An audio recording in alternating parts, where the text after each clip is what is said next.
देश की राजधानी दिल्ली, जहां से देश की सत्ता चलती है, जहां से ये तय होता है कि देशवासियों की सुरक्षा के लिए क्या कदम उठाए जाएंगे।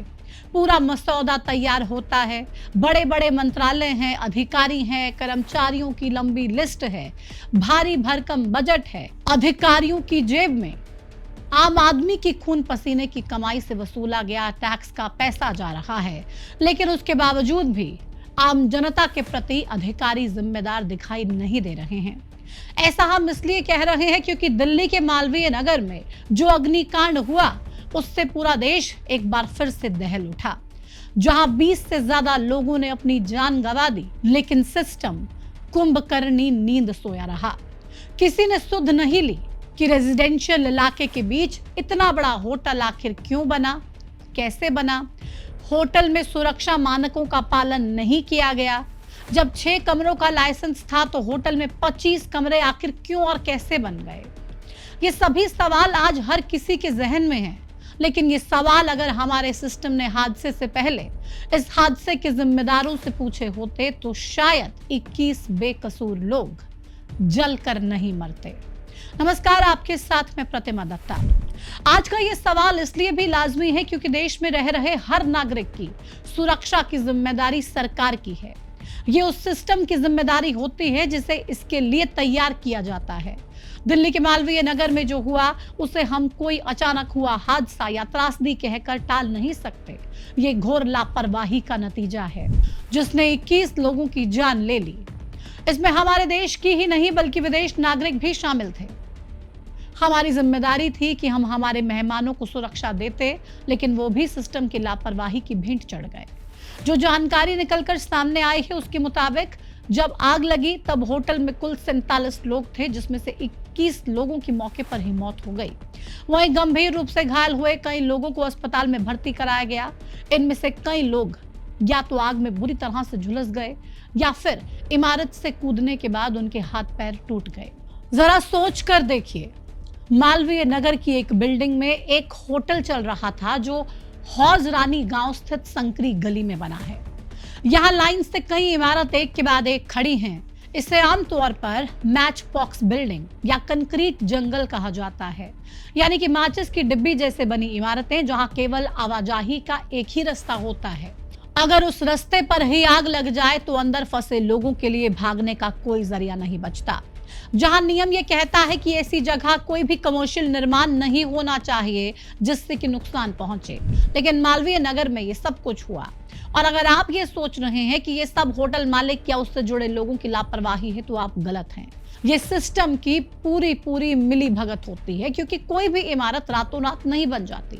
एक लंबा चौड़ा प्रोसीजर होता है जिसको फॉलो करना होता है। तमाम तरीके के नियम होते हैं जिनके मानकों की चेकिंग के बाद ही कोई इस तरह की बिल्डिंग बनती है।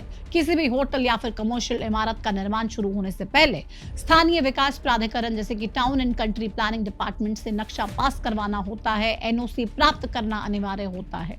स्थानीय नगर निगम या फिर विकास प्राधिकरण से बिल्डिंग प्लान अप्रूवल लेना जरूरी होता है। इमारत में नेशनल बिल्डिंग कोड के मानकों के अनुसार फायर एग्जिट, स्प्रिंकलर्स और अलार्म होने चाहिए, जिसकी फायर एनओसी लेनी पड़ती है। इमारत की ऊंचाई सड़क की चौड़ाई के अनुपात में होनी चाहिए। होटल संचालन के लिए मिनिस्ट्री ऑफ टूरिज्म या फिर राज्य पर्यटन विभाग से लाइसेंस लेना होता है। लेकिन हैरानी की बात तो यह है कि जिस होटल में यह हादसा हुआ उसके पास ना तो फायर एनओसी थी, ना पर्याप्त वेंटिलेशन की व्यवस्था। बाकी और नियमों को तो आप छोड़ ही दीजिए।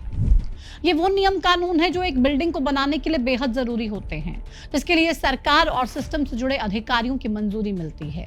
फिर ऐसा क्यों हुआ कि इस बिल्डिंग ने किसी भी मानक का पालन किया ही नहीं, और क्यों अधिकारियों ने इसकी सुध नहीं ली, क्यों चेकिंग नहीं की गई। ये वो सवाल है जो अधिकारियों की जिम्मेदारी पर सवालिया निशान खड़े कर रहा है। चलिए, तो बात हुई क्या हुआ और क्यों हुआ, किसकी लापरवाही से हुआ। अब ये जान लीजिए कि आगे क्या हो रहा है।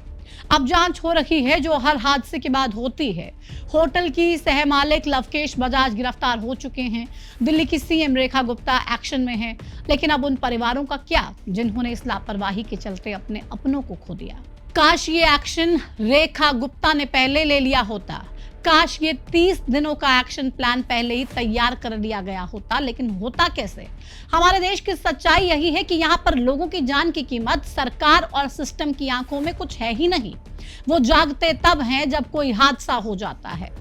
खैर, आप इस पूरे विषय पर क्या सोचते हैं? हमारी ओर से ये दी गई जानकारी पर आपकी राय क्या है? कमेंट सेक्शन में हमारे साथ जरूर साझा कीजिए। इस वीडियो में फिलहाल इतना ही, और अपना ख्याल जरूर रखिए। कहीं पर भी जाते हैं तो देखिए जरूर क्या फायर एग्जिट वहां पर है, क्या फायर बुझाने के लिए, आग बुझाने के लिए इक्विपमेंट्स हैं। ऐसी भीड़ी जगहों पर, ऐसी तंग जगहों पर बिल्कुल भी मत जाइए जहां पर आप जानते हैं कि आपकी जान को रिस्क हो सकता है, क्योंकि ख्याल तो हमें खुद ही रखना पड़ेगा। ये सरकार और ये सरकार का सिस्टम लोगों की जान जाने के बाद ही जागते हैं, वो भी कुछ पल के लिए, और उसके बाद फिर ये रिश्वतखोरी का सिस्टम शुरू हो जाता है, और जो जैसा भी उल्टा काम करवाना चाहे वो करवा सकता है, क्योंकि पैसे जेब में डालिए, अपने काम करवाइए, लोग मरते हैं तो मरते रहें। यही हमारी सरकार है।